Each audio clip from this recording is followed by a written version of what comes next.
All right, Mr. Chair, I am showing 5 o'clock, and we appear to have a quorum. Okay, so it is 5 o'clock, and I will call this meeting of the Mesilla Valley MPO Bicycle and Pedestrian Facilities Advisory Committee to order. And board members can introduce themselves and their jurisdiction or affiliation. I'll start at the end down here. Jeremy Barella with the City of Las Cruces. Longino Bustillos with the Doña community. Andrew Bencomo, pedestrian representative. Ashley Curry, citizen representative from the town of Mesilla. Jim Wilcox, bicycling representative. Andrew Guerra, District 1 and MDOT. And I'm George Pearson, City of Las Cruces citizen representative. We have approval of the agenda. Do we have any changes for the agenda? No, Mr. Chair. I'll hear a motion to approve the agenda. Jim Wilcox, for the record, I make a motion to approve the agenda. Andrew Guerra, second. We have a motion and a second. All in favor, aye. Aye. Aye. Any opposed? Agenda is approved. Next, we have approval of the minutes. I'll hear a motion to approve the minutes, and then we'll have discussion. Andrew Bencomo, so moved. Ashley Curry, second. Is there any discussion on the minutes?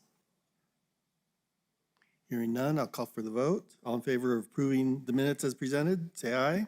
Aye. Any opposed? Minutes are approved. On to public comment. Anybody from the public wish to comment? Seeing none. On to action items. We have calendar year 2026 safety targets. Thank you, Mr. Chair. This is Andrew Ray. For the record, I would at this time like to introduce Ms. Katerina Provingi. And knock over whatever that is.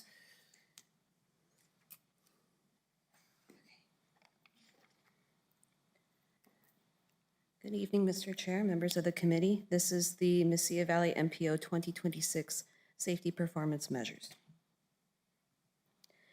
23 CFR 490 requires each MPO to set performance measures for safety. In 2024, the Mesilla Valley MPO adopted performance measures for calendar year 2025. That was the last time we did this. These safety performance measures must be adopted annually. The safety performance measure requires that measures be adopted in the following areas: number of fatalities, number of serious injuries, the rate of fatalities per 100 million vehicle miles traveled, or VMT, and the rate of serious injuries per 100 million VMT, and number of non-motorized fatalities and serious injuries. The New Mexico Department of Transportation has released its proposed metrics for 2026. The measures that are considered common measures are usually identical to the targets established in the Highway Safety Plan, or the HSP, that's produced by the NMDOT Traffic Safety Division. Those common measures are the number of fatalities, the number of serious injuries, and the rate of fatalities per 100 million VMT. However, this year, on January 12th, the FHWA issued what's called the Common Measure Safety Target Waiver for calendar year 2026. This allows common measure targets for the Highway Safety Improvement Program, or HSIP, and the state's Highway Safety Plan to be different. The HSP is already in its final year of a 3-year planning cycle. So 2026 safety goals for crash reductions were already set under the HSP. This year, only the HSP measurements needed updates, only the HSIP measurements needed updates. Fewer agencies were involved this year because most measures were already set in the HSP. The usual annual crash data review meeting was not held for 2026, was not held for 2025. Excuse me. A larger stakeholder process is planned in 2027 when all safety performance measurements will be revisited and crash data will be fully reviewed. So this year in August 1st, 2025, the draft of the safety performance measurement methodology and the numbers were sent to MPOs and key state and federal partners for review. That same month on the 25th, final 2025 HSIP report with safety performance measurements was submitted to the FHWA. Next year in February 28th, all MPOs must adopt the state's safety targets or set their own measurable targets. So every year, the FHWA reviews how each state is performing on its Highway Safety Improvement Program safety performance measurements. For New Mexico, the 2025 Safety Performance Assessment was issued on May 19, 2025. This assessment looks at how the state performed on its 2023 safety performance measurements, focusing on fatalities and serious injuries. If the state did not meet its safety performance measurements, penalties or funding restrictions would apply in the federal fiscal year 2026, but not immediately. So in this year's report, we received basically if the targets were met. So this is for the state's data. So number of fatalities and rate of fatalities. The targets were met, although and then the number of serious injuries, the rate of serious injuries, and the number of non-motorized fatalities and serious injuries were not met. And this is the chart, the exact chart we were given in the report. So in the data methodologies, the forecast linear function was used in Excel based on 6 years of actual crash data to obtain the projected values for the years 2025 and 2026. The preliminary annual VMT for 2023 was provided by the Data Management Bureau of the NMDOT Planning Division. The VMT from 2019 to 2023 excludes 2020, was used to calculate projected VMT values for 2025 and 2026, which is how they calculated the rates. Crash data for 2024 is primarily and was provided by UNM. So the following slides show the linear forecast projections, the 5-year moving averages, and calendar year 2026 safety performance measurements. These graphs are provided to show the calendar year 2026 safety performance measurements in a relationship to the standard methodology for setting targets. The total fatalities and rates of fatalities show achievable safety performance measurements. For serious injuries, rate of serious injuries, and non-motorized safety performance measurements show the opportunity for improvement. So this is the state's target for total fatalities.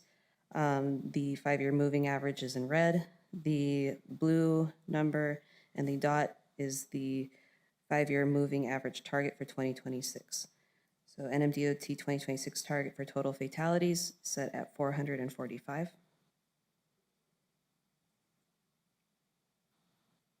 And then the NMDOT 2026 target for serious injuries was set at 1,010.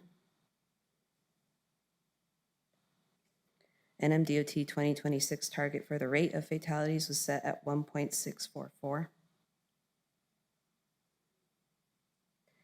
NMDOT 2026 target for the rate of serious injuries was set at 3.8.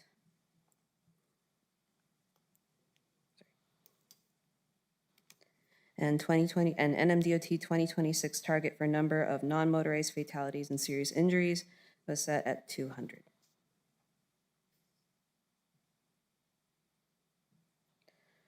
The purpose of the performance standards from the state of New Mexico in accordance with federal regulations is to monitor crashes of motorized vehicles, bicycles, and pedestrians, paying attention to fatalities and serious injuries. The state performance measure mandate by Congress increased awareness and dialogue about safety issues around the country.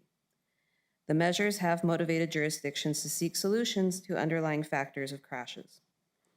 The trend lines are indicators of very complex factors that cause crashes. These factors are explored further in the 2023 NMDOT annual report. MPO staff requests the BPAC recommends supporting the state safety measurements. The Mesilla Valley MPO staff will be requesting the governing board to approve the state's performance measurements at the governing board December meeting. I will now stand for comments and questions. Okay, thank you for the presentation. I noticed the fatality targets seem to be above the average, but the serious injury seems to be below. Is there any explanation of how those final targets were, why they're separate from the averages? So based on the report that we were given, the fatalities and the rate of fatalities or they're trying to show achievable safety performance measurements, whereas the rest were trying to show opportunity for improvement. And that was based on the report from the state. So the total fatalities did show basically achievable goal or achievable numbers, and then in the targets. And the rate of fatalities you can see show also what was deemed achievable. But the serious injuries, rate of serious injuries, and the number of non-motorized fatalities and serious injuries were set lower than the projections.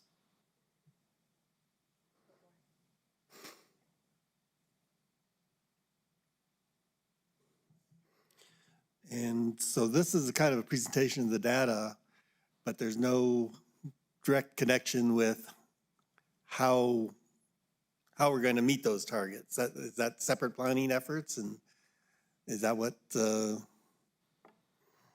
other efforts in planning and implementation really are set to address? I don't understand the question.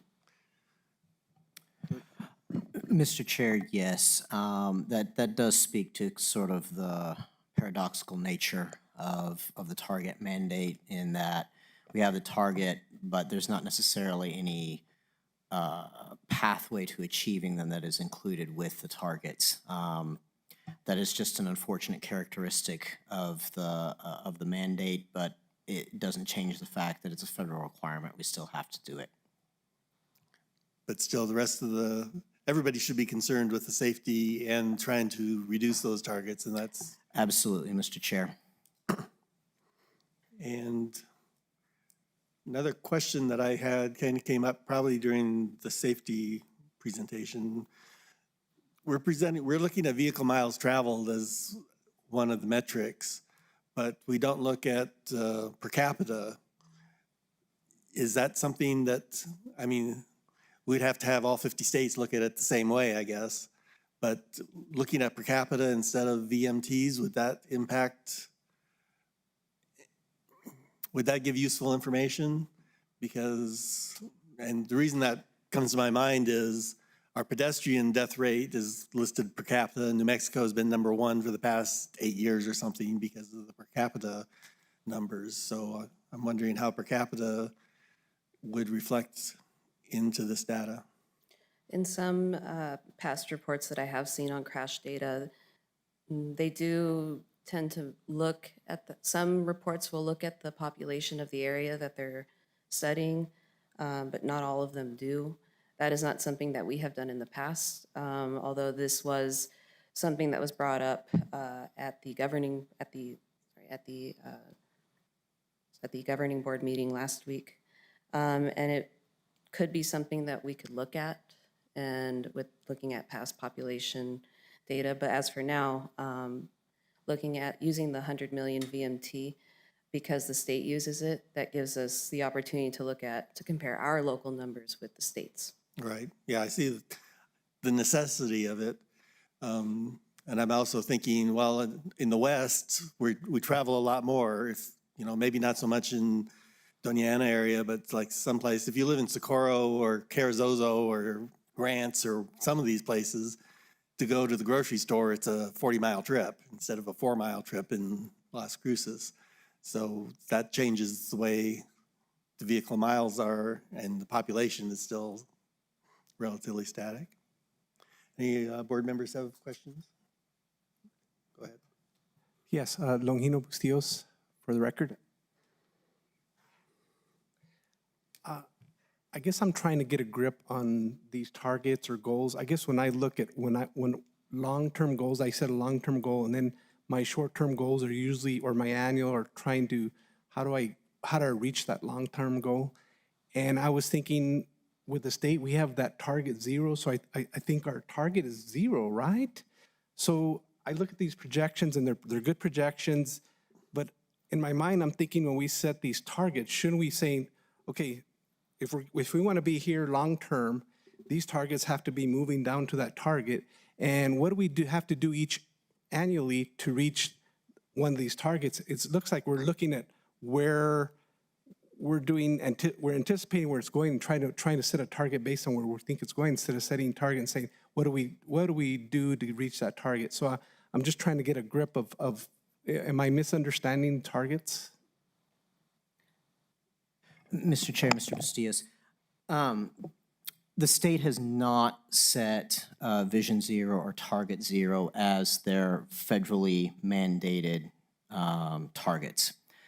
They have, I guess I will say with some trepidation, embraced it as a statement of principle, objective perhaps, but they are not embracing it as the numbers that the state is intending to set for its federal mandate targets. The federal mandate targets are the targets that we're presenting to the BPAC this evening. So there are two separate streams that the state is pursuing right now. One of them is dialogue about Vision Zero or Target Zero. I can't remember which one of the two that the state is using.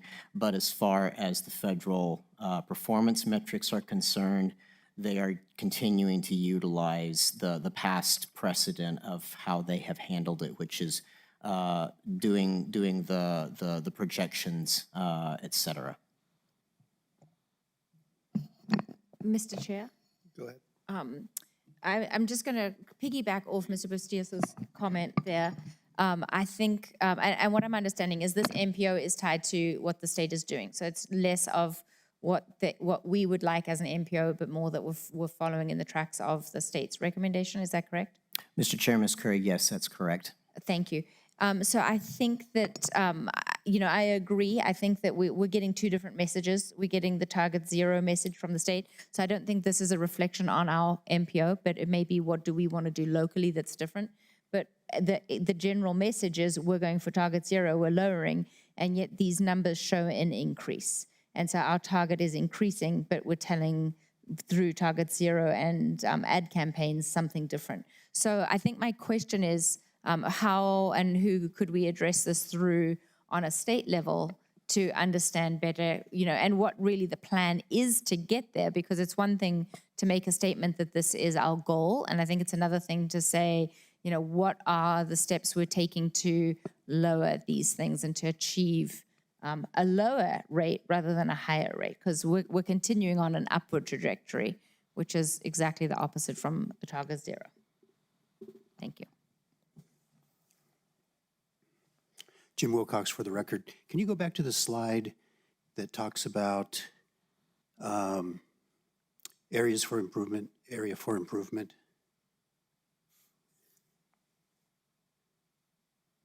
it this one? Okay, opportunity for improvement. Yeah, I want to expand on what's being discussed here.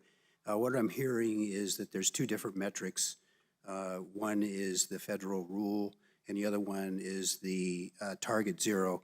And regardless of the differences, and we don't need to worry about the Target Zero so much because it's not a federal standard, then my point would be that as an advisor on the advisory group, that we advise that they push harder for Target Zero and that become a metric that we try to follow. Secondly, it's very important to understand how terms are used, and it says non-motorized safety performance members show opportunity for improvement. I would say a different term might be necessity for improvement, because I think it would be, I imagine myself talking to a family member with a child who has been injured, and to say, I'm sure they wouldn't say that to somebody, but to say, oh, that accident is an opportunity for improvement. I think we would want to say this is a necessity for improvement. And the other part of that is for the areas where we've met the standards, then we can also say that we have best practices. That's another term amongst these other ones used in government speak, that the best practices say, let's keep making it better. Let's not just say we met our goal, therefore we've achieved enough. Let's say how we can make it better. So let's try to achieve best practices, and let's not say an opportunity for improvement. Let's say a need for improvement. Thank you. Any other committee members?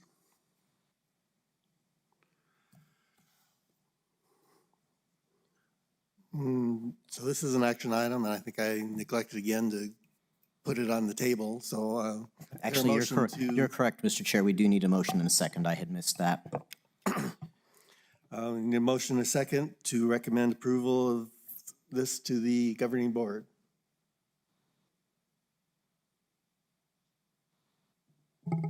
Andrew You want Guerra, to make some second. public comment? Yeah, we'll have an opportunity for public comment on this topic. It's on this topic, right? Okay, come on forward.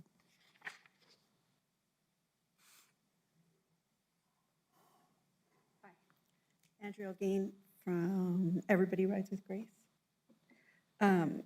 So I was looking at why do MPOs follow federal guidelines for state safety measurements, and it said that's because MPOs receive federal funding. But there are other states that have adopted Vision Zero. There are other states that have adopted Vision Zero, and so at the state level at least. So why, so if the concern is losing funding because of not adopting federal guidelines, and other states have done it, how do you know how have they done it? Mr. Chair, Ms. Gain, is that? Andrea? That is a discretionary item decided upon by each individual state as far as to whether or not they want to set their targets at Vision Zero, or indeed any number. The methodology utilized by the state of New Mexico historically has always been the analysis of the past trends and then projecting those trends out further into the future. That's just the methodology that the state of New Mexico has chosen to do. The reason why the state has historically chosen to do that is that there are punitive sanctions in the law for failing to meet targets. And so the state of New Mexico has been concerned about the likely inevitability of failing to meet targets if the targets are set at Vision Zero. I have to personally confess ignorance as far as to how the measures, the punitive measures have been applied to states that have adopted Vision Zero. I'm ignorant about that. I don't know. But that's at least as far as my understanding. I'm not a state employee, so I can't speak I don't want to represent that I am speaking with 100% certainty to describe the motivation of the state for why they have chosen to adopt this methodology, but that's at least my understanding of it. I mean, we do have state representatives here this evening. I don't want to pick on them or anything like that, but at least they can contradict me if I have said anything that's incorrect as far as the motivation. Thank you. So because things have been done traditionally, they've been done that way, do you know if there are barriers to doing it a new way? I mean, aside from the concern about meeting a target. I think that is the concern. Again, I'm not a state employee, so I can't really speak on their behalf, but my understanding is that is the driving concern, is failing to make the targets and the repercussions that may then come down to the state for failing to do so. Okay. Ms. Hoagland, may I ask you a question? Yeah. Thank you for coming today. It's not always easy to stand up in front of a group being recorded and saying something. You asked about how other states are doing it. Yeah. Is there a reason why you want us to know why other states are doing it a different way? Because other states are succeeding. Or say that again a little louder, Other please. states are succeeding. Okay. There's a variety of other states and even in other countries where this is succeeding, but New York has been able to reduce their fatality rates significantly since they've adopted Vision Zero. So do I have it correctly that you're saying that other states are more successful and you're wondering why we are not following what other states are doing? That's correct. Or at least exploring those options. Please explain. Yeah. And I appreciate that because one of the principles under our government is federalism. And that's where different states try different things. And then when the states do something that's correct, other states can adopt it. So that's really important. Can you tell us a little bit? I mean, you're here. I don't know much about you. Do you have family members you're concerned about? I do. My daughter Grace rides her bike, and she has, today she had the opportunity to ride the new bike trail. I have a hard time remembering what it's called. It's the Union Bike Trail, the multi-purpose On trail. University? On University Yeah. in front of Zia Middle School. And I asked her today, or was it today, yesterday, when she was riding, I said, do you feel safe? And she said, yeah, I feel safe.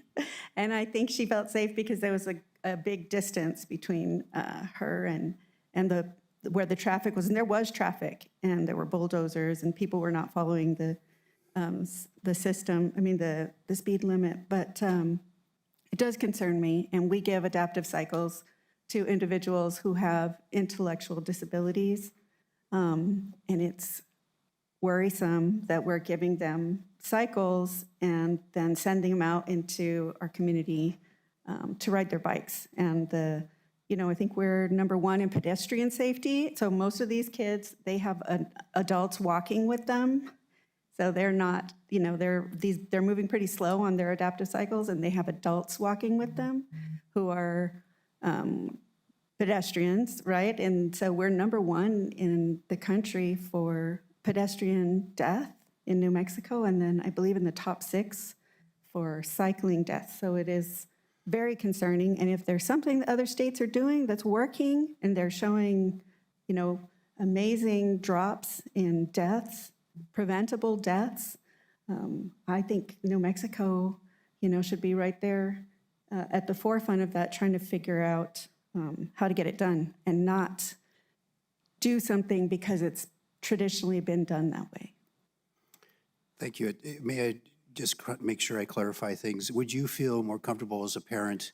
if New Mexico- Mr. Chair, I hate to interrupt, but this is beginning to stray into a bit more of a dialogue, which is outside the parameters of what's allowable for the Open Meetings Act. Yeah. Mr. Chair, I'd like the chance to finish my sentence. We can't have a back and forth. This was to accept public comment on this item, and thank you for that. Yeah. And I still need a motion to move forward with the approval of this Thank you. item.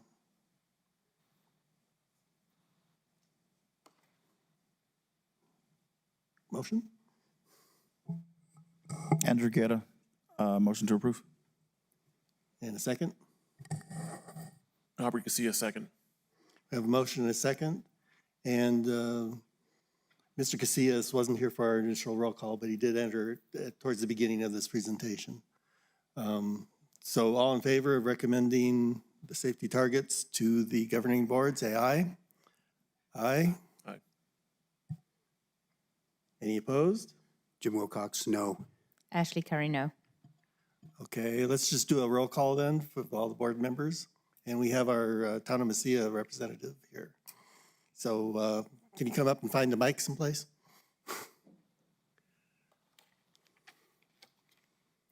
And Mr. Ray, would you do a roll call, please?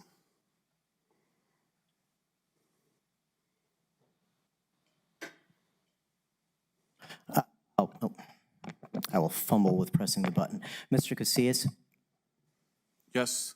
Mr. Guerra, Yes. Mr. Wilcox, No. Ms. Curry, No. Mr. Bencomo, No. Mr. Bustillos, Mr. Barella, I'm sorry, my brain, it just completely short-circuited. Yes. And then Mesilla representative.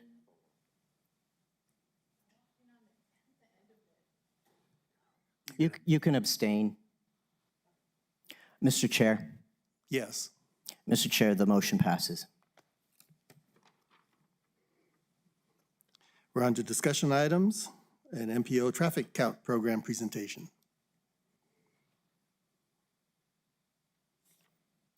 Actually, Mr. Chair, hold on, I may have miscounted.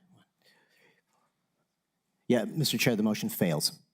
Yeah, it's a tie. It's a tie. It fails. So I guess at this point, in light of the action item in front of us, does the BPAC wish to make a recommendation of any target to the board, or does the BPAC wish to just let the item fail and have that be reported to the board? So somebody has to make a motion on that, right? There would have to be a motion and a second on an alternative proposal. Mr. Chair, Andrew Bencomo for the record. So I think you either need to let it fail so that there can be some discussion from that failure. Perhaps there may not be discussion. But I don't know that we can make a specific, sorry, that thing's in the way there, a specific recommendation for a specific number right now. I think there needs to be a discussion with the state to figure out, is there some middle ground? Because we're not going to jump all the way to zero for our targets, and we don't want to go with what they're going with. There needs to be some kind of discussion, I think, to come up with an idea of what that target might be and how we're going to get there also. I know those are two different things and not part of this presentation, but I think that's what needs to happen, my opinion. Mr. Chair, Mr. Bencomo, that's not going to physically be possible before the deadlines are due, before we have to submit this MPO safety target to the state. That dialogue, it won't be able to happen. Right, and I understand that, and I didn't mean it in that short of time frame. That's not what I meant, misunderstanding on my part. I meant, I guess you're asking for a specific number, but I don't know that we can come up with a number without some kind of discussion first. Mr. Chair, Go ahead. Ashley Curry for the record. I'm understanding Mr. Ray's question to be, are we putting this forward as a fail to the governing board, or are we putting this forward with a proposal? I would put forth a motion to propose it as a fail. Okay, then no further action is needed, and we can move on to the next agenda item. Yeah, I think that as you present our failure, we express that we're disappointed in that there's no action to make these numbers lower. And I'll just add here, Mr. Chair, if members of the BPAC wish to attend the December governing board meeting where this is going to be presented to the board, please feel free to do so. We will have public comment and the opportunity, I'm sure, that the chair will allow public comment on the discussion item itself as well. Mr. Chair, Mr. Ray, could you please tell us that date so we can add it to our calendars? It's at 1 p.m. on December 10th. Wednesday, December 10th. Thank Yes. you. At City Council chambers. Yes, in the City Council chambers. Okay, our discussion item then. Thank you, Mr. Chair. I would at this time like to introduce Mr. Kyle Metzner. Pass this down to Albert. Good evening, Mr. Chair, members of the board. This is going to be a quick informational about the traffic counts program. The Mesilla Valley MPO, Metropolitan Planning Organization, traffic counts program is within the MPO jurisdictions, which goes from, excuse me, Fort Selden in the north to Barino in the south, the airport in the west, and to the pass in the east. Within those areas, we have 516 sections of roadway that are divided into 3 equal 172 section points. Each 172 sections is done every year, so it has a cycle of 3 years. Now, they are required to be out for a minimum of 48 hours. Data collected on these counts is volume, classification, and speed, volume of traffic that is traveling on the areas, the classification of the vehicles, meaning passenger vehicles, trucks, buses, and larger semis, and then the speed that they are operating at. There is 2 factors that we put into it once we do process all the raw data, and that is the seasonal factors and daily factors. The equipment that's used, we use IRD boxes, which are the International Road Dynamics Inc. boxes, and they are the mini TRS, traffic recording system boxes, as pictured here. Additionally, we use 25, 50, 75, and 100-foot sections of tube, and they are secured by either 3-inch nails that we hammer into the asphalt or tar tape when we cannot get the nails into the asphalt or on concrete. The setup for these traffic counts is they are set, the tubes are set approximately 10 feet apart. We do measure them to make sure. We do this so that we can, because the boxes will record the classification, the speed based off this information. The tubes are set up across all lanes of travel to include bike lanes and bus lanes. Unfortunately, bike are a little bit sketchy on if we can get counts on them, just because most bike riders are not heavy enough to set the tubes off. Excuse me again. When we do get after the information, after the minimum of 48 hours, we download the raw data. What you see here is actually one of the prints that we do when we pull it off of the box for the raw data. They are done in 15-minute increments. I know it is very eye-crossing. One of the things is right here where it says Loman, Tel Short, and Nacho. We do not actually enter that information in that way. It is the GPS locations done digitally, but it was done for simplicity purposes to put it on there. We take this information, this is what we actually send to New Mexico DOT after we have collected it on a monthly basis so that they have the information. So if I'll just interrupt on that comment, in the data that you present to the public or your final report, you use that descriptive data.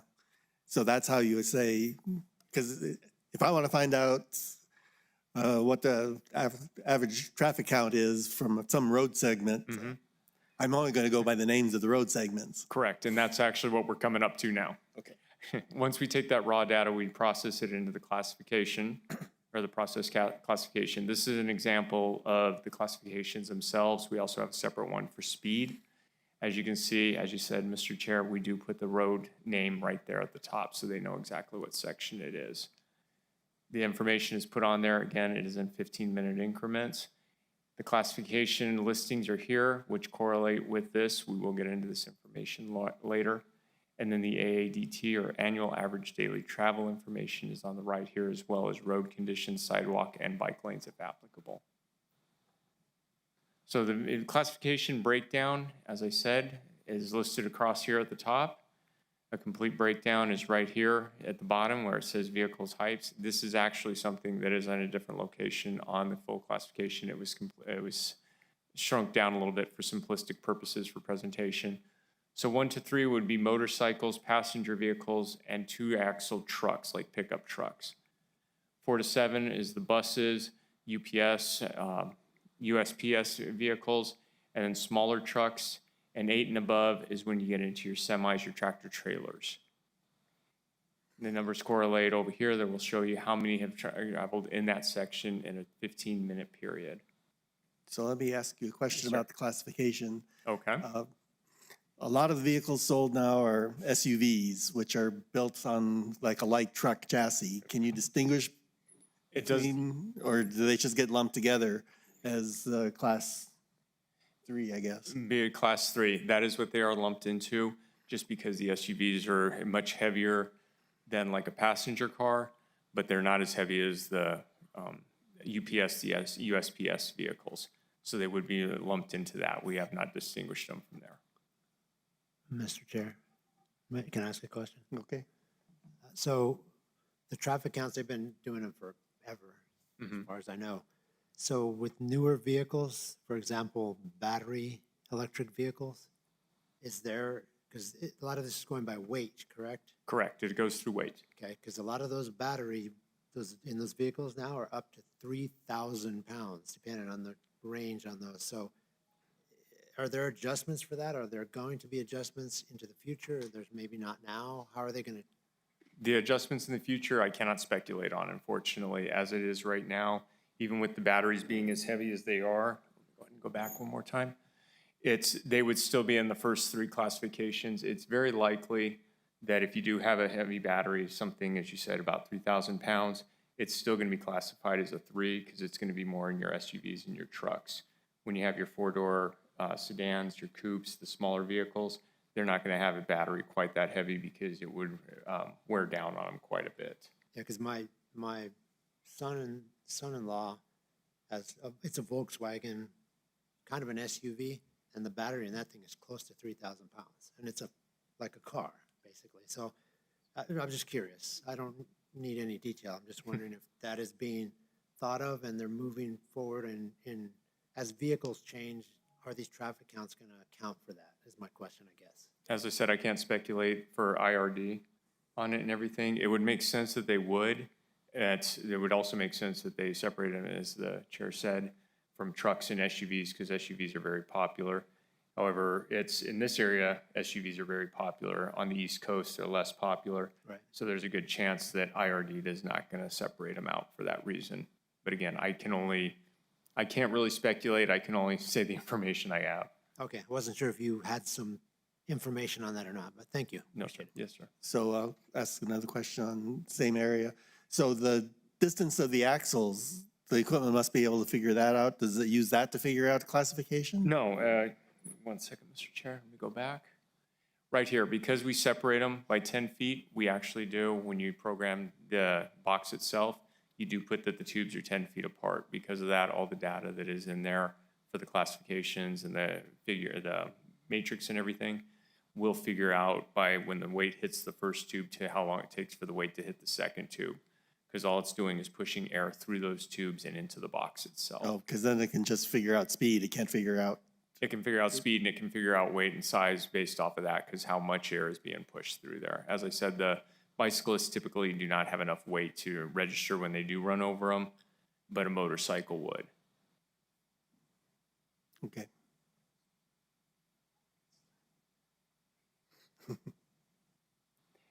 So another one of the advantages, and this is what comes up at the very bottom when we classify, is we get a nice chart here that shows us when the there's more vehicles, more traffic going through the area.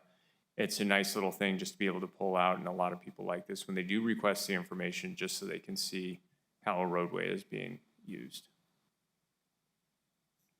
Breaking down the classifications further, we have this would be if we have two channels in, say, east and west traveling. If we have only one-way direction, like on Baton East, it would only be channel 1 traffic.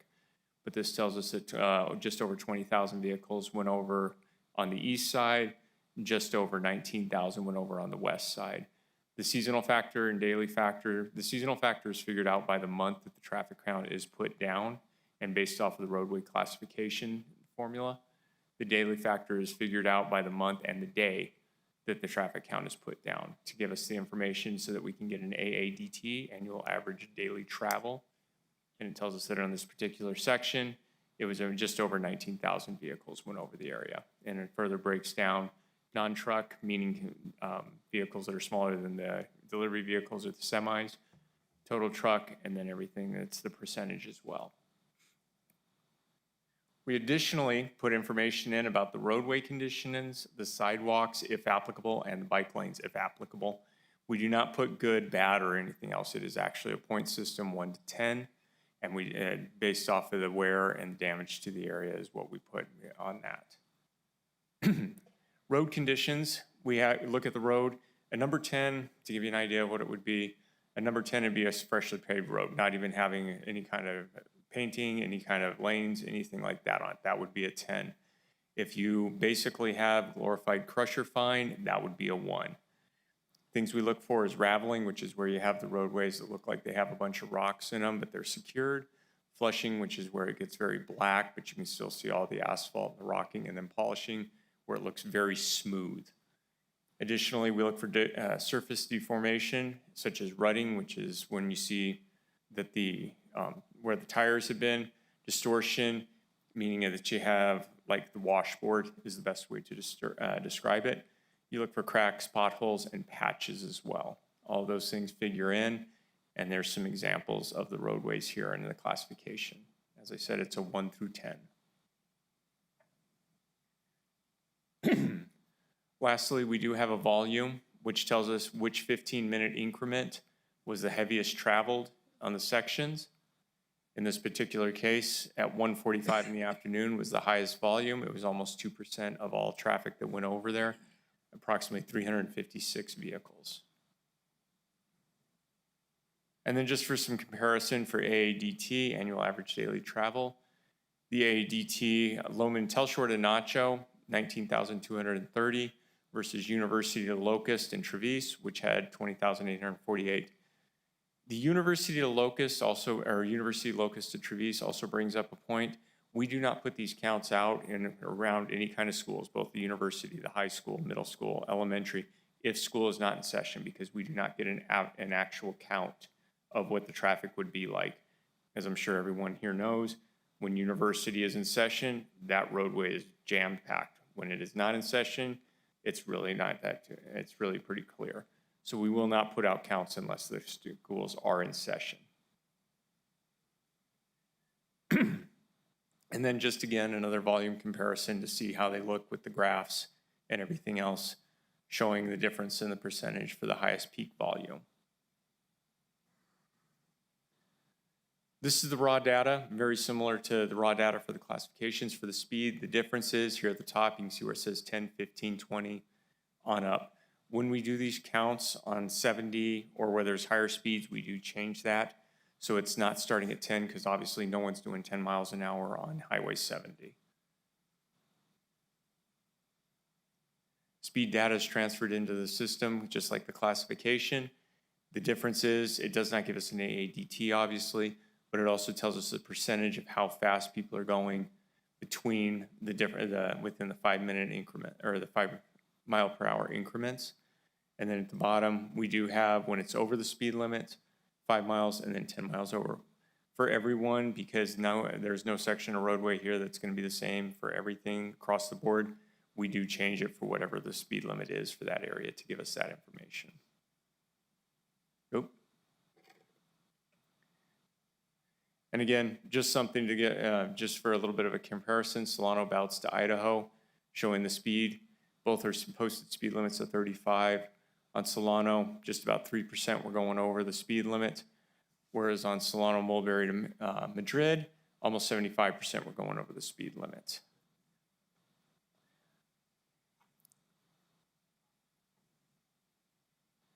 So we use this information for traffic flow maps, model calibration, FHWA reporting, safety performance measures, as you just heard, and freight monitoring. At this time, I would like to turn over the microphone to Mr. Andrew Ray. Thank you, Mr. Chair. I just wanted to add a couple of additional things beyond Mr. Metzger's presentation, actually related very directly to the comments of Mr. Bencomo. Our current boxes that we're currently utilizing are 12 years old, so they are ending the they're nearing the end of their expected life cycle. So within the next couple of years, we anticipate that we will be purchasing new equipment. I think, though, one of the things we do anticipate that they will be more specifically calibrated for some of the particular vagaries that you're referring to with electric vehicles. However, a lot of that is going to get picked up in the software that we utilize to download and process the data as well. So it's not just a mechanical function, it's also a software function. At this point in time, I can't speak to whether or not a new traffic count box, I'm only assuming when I say that a new traffic count box is probably going to have an updated version of software associated with it that's hopefully going to be better calibrated or more closely calibrated to pick up on those nuances. We are, as I said, our current boxes are nearing the end of their life cycle. We are in the coming year going to be starting a research process to determine which boxes we want to pursue for the purchase. Obviously, there's still city procurement codes and things like that that we will still ultimately have to follow, but this will just kind of be more informational research to guide us down the direction that we want to go. We are also going to be looking into what non-motorized counting available or options may be available. We have done a number of experiments over the course of time trying to utilize the traffic count boxes themselves, which just did not prove to be a reliable method at all. We've also utilized trail cameras, infrared sensors as well, all of which have proven a bit problematic. Right now, the state of practice is still the best tool is cameras, which unfortunately, not necessarily the camera itself, although the camera itself is prohibitively expensive. or is not necessarily prohibitively expensive. The problem is the companies make their money off of processing the counts. So it quickly becomes prohibitively expensive for us to do a vast sequence of counts over the course of the year for non-motorized. We are hoping that some of the AI technology that is just now coming on board is going to assist in that, particularly for us to be able to, hopefully, be able to do some of that in processing in-house so that we're not having to ship it off to the company for data processing by them. We have done that in the past, but the problem is that when you're dealing with the human eye, you can only speed the film up to 1.5 times before you start dropping frames and potentially missing out on data, which obviously that's the whole point, and we're not wanting to do that, and that's the reason why video camera it was either too expensive or infeasible. So we are going to be looking into that starting this coming year and hope that the technology has advanced a bit and costs have come down to enable us to be able to more effectively do non-motorized counts going forward. So does anybody have any questions? So in replacing the equipment, where's the funding going to come from that? Is that something you need to go to NMDOT or something for? I am hoping that we will be able to do it with our organic funding that we already will be receiving, but the jury is out on that. It depends. As everyone is aware, we have transitioned out of the city of Las Cruces. We have a lot of additional costs now. We're in fact still discovering new recurring costs that we were not aware that we were going to have to bear. Just in this past month, we discovered a new one that nobody, including the city, was aware that they were paying on our behalf for these many years, and they probably would have changed that if they had been aware. But they're aware of it now, and we're going to have to carry it. So we're still in the process of figuring out what costs are going to be. So when I say that it's going to be in the coming year, it's probably going to be about a year or so before we're going to be in a position to, what I'm hoping in federal fiscal 26, kind of my overarching goal, among other things, is to get a nice baseline year one for what the autonomous MPO is going to cost.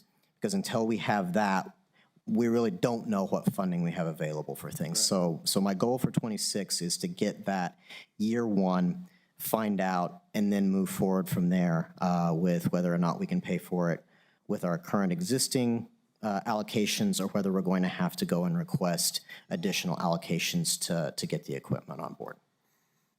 Okay, yeah, because I'm guessing each of those boxes is probably $1,500 and pretty much bang on the nose. Yes, Mr. Chair, well done. Actually, a little bit more than that, but yeah, you're very much in the ballpark, yeah. So you're talking $20,000 or something, which is a significant portion of your budget. We have 15 boxes right now, and part of what we'll have to analyze is whether that is the appropriate number.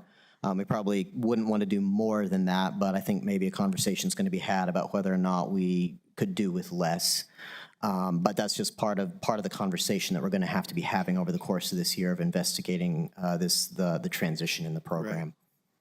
Right. Okay, and the other question I have, you're talking about the box counters that you have, but I think NMDOT, it's probably only NMDOT, they have some permanent counters in different places. Does that data get fed into this program, or is that NMDOT data? We do not report on that data in the sense that we don't include it on the interactive traffic flow map, but we do use it as part of our calibration. However, I also have to say that NMDOT has, there's been maintenance issues with a number of the boxes, and so they're not reporting, and some of the time they're not getting repaired any longer. As I stand here right now, I'm actually not sure how many of the permanent traffic counters in the MPO area are actually operational at this moment. I know for a period of time there was a steady decline in the number of counters, of permanent counters that were working, and I don't know whether NMDOT has undertaken any efforts to get some of the ones that are offline back into service. I'm not sure of the status of those. Okay.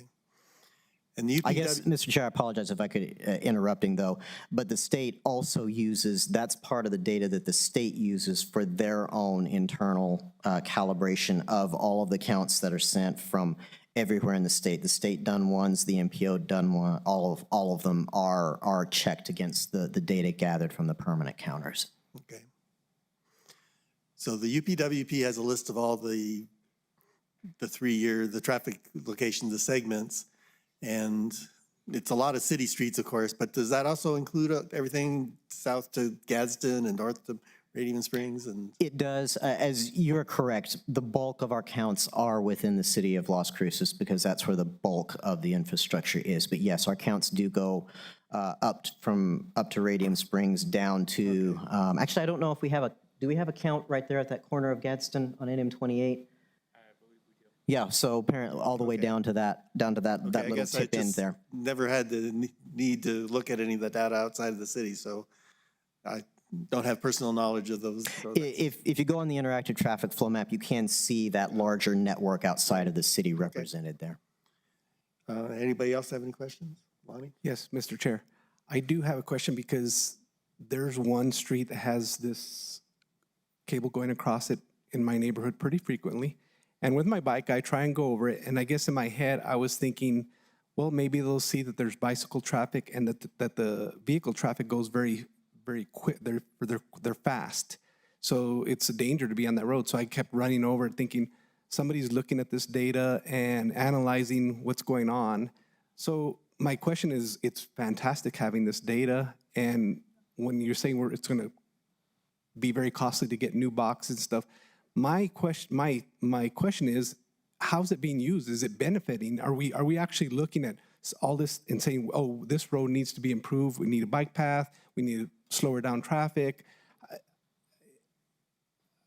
I guess I'm thinking we shouldn't be investing all this money if we're just collecting data. It has to be put to use somehow.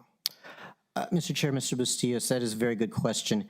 It is a federal mandate, so regardless of any other considerations, the data has to be collected because it is a federal mandate. It's a direct contributor to the national VMT reporting data.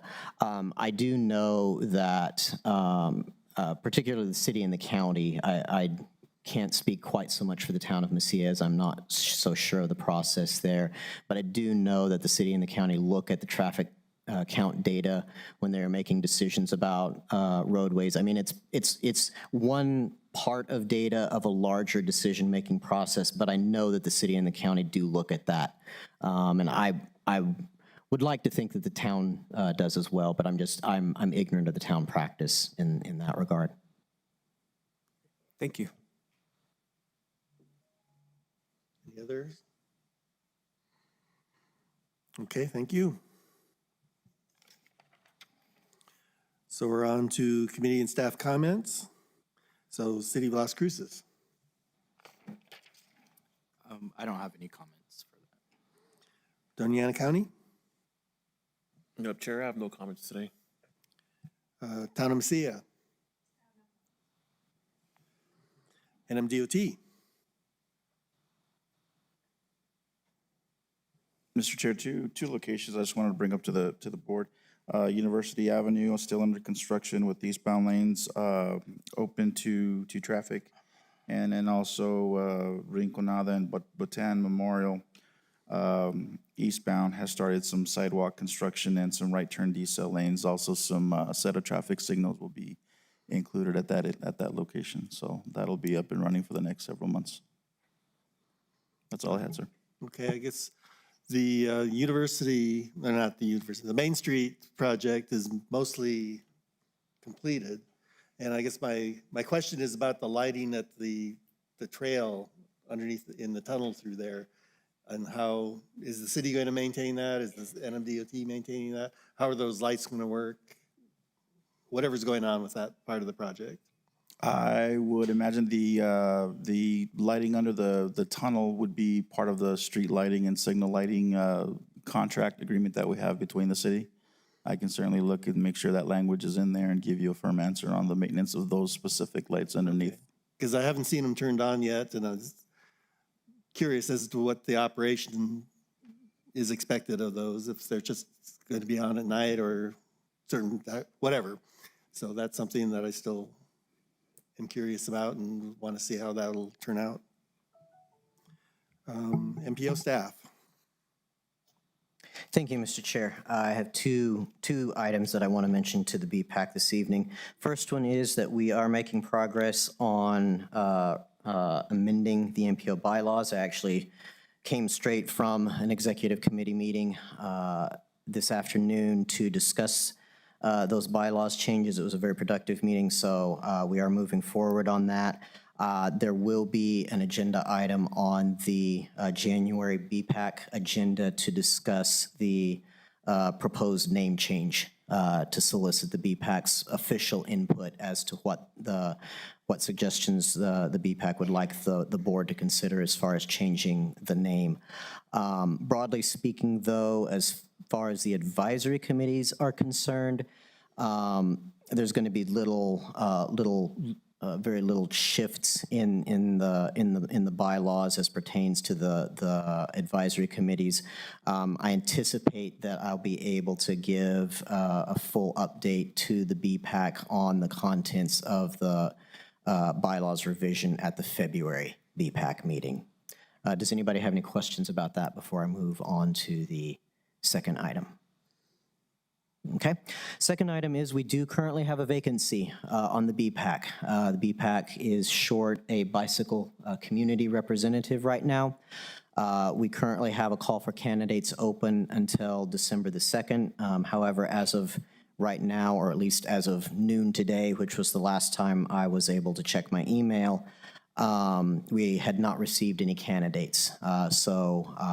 Unless we receive a candidate before December the 2nd, we're going to have to issue an extension on that call for candidates until we get a successful one and is appointed by the board. So those are the two items that I wanted to mention this evening, and I'll stand now for any questions. So the governing board is not meeting in January. So that is correct. We're meeting in January. So if the governing board doesn't appoint somebody in the December meeting, then it would be until February that we would have a board member. Unfortunately, that is correct. But just to explain why the governing board doesn't meet in January any longer, thanks to the recent 5 years ago, New Mexico local election law changed, which required all of the sub-jurisdictions in the state of New Mexico to hold their elections in November. Previous to that, the New Mexico Municipal League had held their annual meetings in the month of March, which is the reason why the board never met in the month of March. Well, because now all of the elections are taking place in November and all elected officials are taking office in January, now the Municipal League has their annual meetings in January. So now it's the impossibility of making quorum moved from March to January. So that's the reason why the board does not meet in January any longer. It's not because of the Municipal League meeting. It's just impossible for us to get quorum. Right. Okay. Is that all you had? Yes, Mr. Chair, that is everything. Okay, so we have committee comments. I guess the comment that I've been hearing about the High Mesa Road. The county has it on their capital plan, and I've heard a State Transportation Commission is mentioning it. Is there any expectation who the lead agency is for that? And my main concern is when they design that road, what accommodation for bicyclists will there be? Seems like as a minimum, we need a 5-foot shoulder, but even that might not even be enough. But so that's, the concern is that complete streets is addressed as much as possible. And I'm sure that this is still years out, but still it's getting on the radar closer and closer. Do you have any information on that? You're correct, Mr. Chair. Unfortunately, as far as lead agency is concerned, I do not know. There was the ballot initiative where the High Mesa Road was was mentioned on one of the ballot initiatives earlier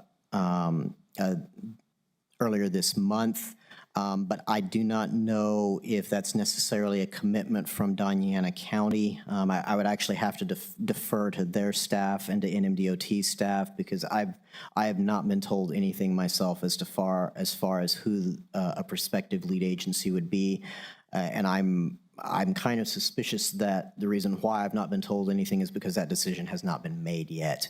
But I don't know. I don't want to put our colleagues from DOT and the county on the spot, but I would have to defer to them for further information on the status of that dialogue. Mr. Chair, Andrew Getter for the record. I was involved in a meeting probably about a year and a half ago and heard the project that was in concept several years back is slowly coming to fruition in life. The discussion was kind of, talked about, but no commitments were made by either the district or NMDOT or Doña County to be a lead on that project. So that's still way up front. Okay, so we expect some progress, but still small progress. I think that's all I had for today. Any other committee members? Mr. Chair, Ashley Curry for the record, if I may. I just wanted to give an update on some things going on in the biking Safe Routes to School community. We should be having, I know we're not meeting in December, but December 13th, we're going to be giving away about 140 bicycles that are collected through Southwest Disposal. We're going to do one big giveaway event at Lynn Community Middle School. It'll be 12:30 to 3:30. And we're also going to be teaming up with our partner, Everybody Rides with Grace, and they're going to be giving away an adaptive cycle at the same time. So if anybody would like to come out and help us, we're going to do Learn to Ride Clinic, a bike rodeo, and fit helmets to 140 kids' heads. So it'll be a big fun day and more little bikers on the roads. So again, if anybody would like more information, please let me know. Thank you. At Lynn Middle School. Correct, at Lynn Middle School. Mr. Chair, Jim Wilcox for the record. I wanted to check in on a couple of projects at La Llorona. I always have trouble pronouncing that. At Picacho, they have been working on a toilet there for about 4 months, and I ride by there on a regular basis. I'm glad to see some other repairs happening over there. It's taken them 4 months, and now they're just about halfway to putting in cinder blocks. I don't know if anybody here is covering that thing, what's happening there, but I know that they haven't been keeping up based on some community feedback. They haven't been keeping up on keeping the porta potties cleaned, and people this is our, face of our community. We have organizations that go there. We have runs that happen there, and people cycling, and it's not actually transportation, but we have people, when there's water in the Rio Grande, use it. And I would hope that whoever can speak to somebody, it's in their jurisdiction, they can talk to them and make sure that we have a good presence in our community and a clean atmosphere for people. And when they rent the place, they get the money, they get the services they paid for. So that was one thing I wanted to talk about. I don't really need feedback on that. Also, flashing lights on Hickory and Avenida de Mesilla at the Maverick, where it was just recently built. It's been continuous red light flashing. I don't know what's going on there, but it seems like somehow it's stalled. The project seems to have stalled, and it's dangerous. I think that we have lights with red, green, and yellow because they're more safe. And a lot of people don't know, a lot of motorists don't know what a flashing red means, and they get honked at for not proceeding, or they go through it.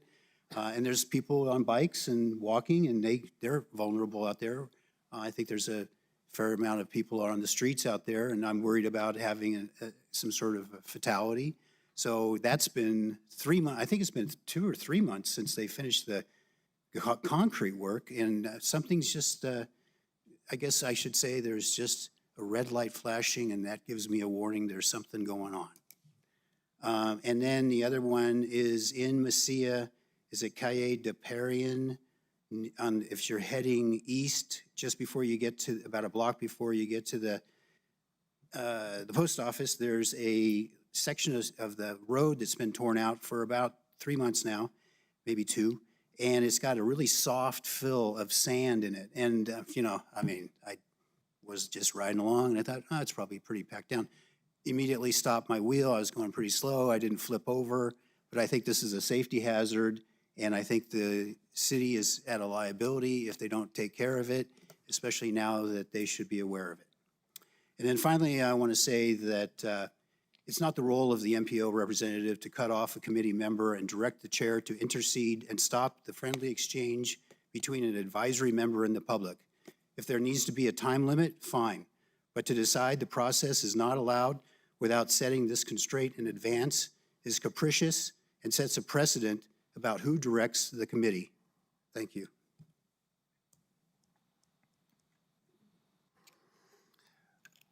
Any other committee members? Mr. Chair, I have one question. I think it's going to be for City of Las Cruces. So I don't know if it's called that anymore. It was the Tortugas Trail, but then that whole issue, I guess the community of Tortugas didn't want it. And then the trail was going to head more north towards Cruces High. Do you know any status on that? I don't have a status on that, but I can definitely bring an update for the next meeting. Okay, that'd be great. Thank you. And then I also wanted to mention this Saturday morning at 8 o'clock off of Dripping Springs Road, there's going to be a trail building day that the Southern New Mexico Trail Alliance is hosting. There's a connector trail that's going from the trail system at Tortugas Mountain, and it's going to connect up by the fire station off of Dripping Springs or Soledad Canyon Road. We were out there 3 weeks ago, I think, and we were able to get a very large section of that trail built. They're leaving the two ends disconnected right now because they don't want people using it until we get the center in place. But they're doing a trail building from 8 to noon this Saturday. If you drive past Tortugas Mountain and where the power lines cross by that neighborhood there, they're going to meet there at 8 and then carpool out to the work area. If anybody's interested, put the word out. It's a really great community. Very satisfying getting that work done and making some more trails for people to ride on. Thank you. Okay, and another follow-up question to the city on trails.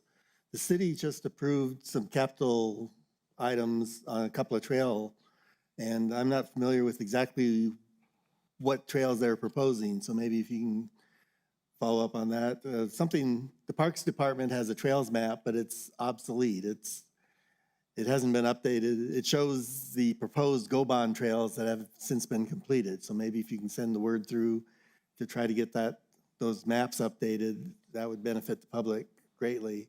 And adding these new trails as proposed trails would also benefit and inform the public of what they can expect in the future. Okay. I guess the other comment that I'm going to make is, as chair, I am responsible for the meeting, and I was letting things go. So I do appreciate Mr. Ray's input on keeping our meeting on track. Our next item then is public comment. Do we have anybody from the public that wishes to address this at this point? Come forward, state your name. Thank you, Mr. Chair. I'm not sure if this is the correct place to ask this question or raise this concern. So there on Campo, do you know where Campo is? Campo Street? There is a school there. They call it the Casita, and it's part of Las Cruces Public Schools. It's the 18 to 21 program. So this is after students graduate from their high school, then they are able to attend the Bridges 18 to 21 program. And so my daughter attends, and we park and then we walk to the school. And then in addition to that, students leave the school and they walk to the bus stops. And so this kind of goes on all day. And in the past, it starts, probably around 8:30 in the morning. It goes on till at least 2, maybe later. But cars really drive fast through there. I mean, it's 25 miles an hour on the curve. There's sort of a curve as you start to approach going more towards El Paseo. But prior to that, it's 30, but cars are going way over the speed limit. And so I first reached out to NMDOT because I didn't know who to call. And they said it's the city. So then I talked to the city, and the city said, well, I know somebody, actually it was NMDOT. The lady said, I know somebody at the city. Let me call that person and let them know your concerns. Because my concern is, hey, can we have some kind of slow down sign, people walking? I don't know. They're not children walking, but people walking, And so that person said they're going to contact the city, but then the next thing I know, I am I'm on an email with the safety person from Las Cruces Public Schools. And so then Las Cruces Public Schools calls me and they want to know basically if I'm a liability, which doesn't solve the problem. They just want to know, who is this person that's kicking up a fuss about this road? And I don't care about any of that. What I care about is that they said that they would let the police know and that the police would, monitor that more frequently. I don't know where to go or what to do to get that traffic slowed down there, but it's really scary. There's kids in wheelchairs. My daughter has Down syndrome, so when she wants to walk by herself, Mom, because I can do it by myself, from the parking lot to the school, I'm just holding my breath the whole time. And if somebody lost control, their school is surrounded by a chain link fence. If somebody lost control and went through that, a chain link fence isn't going to stop it, So I don't know, is this a City of Las Cruces question? Is this the right place to bring this issue up? Well, we're a public forum, so any traffic safety issues, especially pedestrian related, it's appropriate for us to hear and pass that on to the entities. What cross street is it by? Because Campo is set for reconstruction from Picacho to Amador. So where? Ma'am, I'm sorry. Picacho? Are you talking about the section from Loman to Wyatt Drive where it curves into El Paseo? Is that section by the Yes. public schools building? Yes. Okay, yeah, that's not going to get reconstructed, but you're right, George. Okay. So It runs right by the bank, and that road. Oh, it's on Yeah. the I believe south it's side of, Texas. south of Loman. south of Loman. I think Okay. you're right.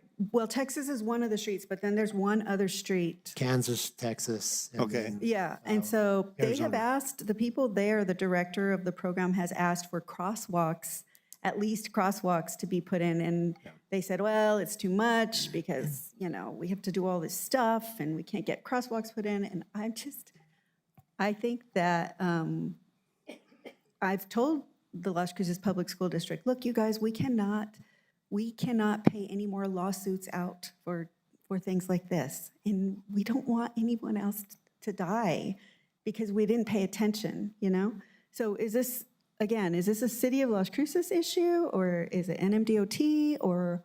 Mr. Chair?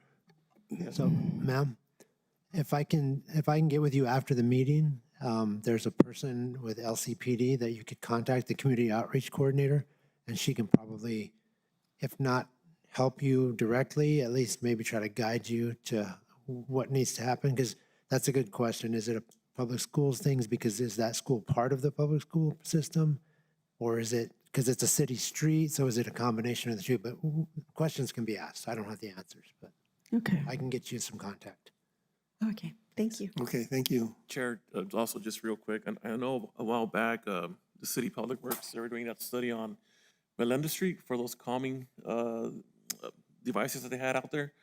And I remember the point of contact that I remember was Gary Skelton with Public Works. He was one of their traffic engineers or traffic management people out there. So Gary Skelton at the City of Las Cruces Public Works might be a good contact too. Okay, thank you. Seeing no other public comment, I'll hear a motion to adjourn. Ashley Curry, so moved. Andrew Bencomo, second. We have a motion and a second. Without objection, we're adjourned. See you in January.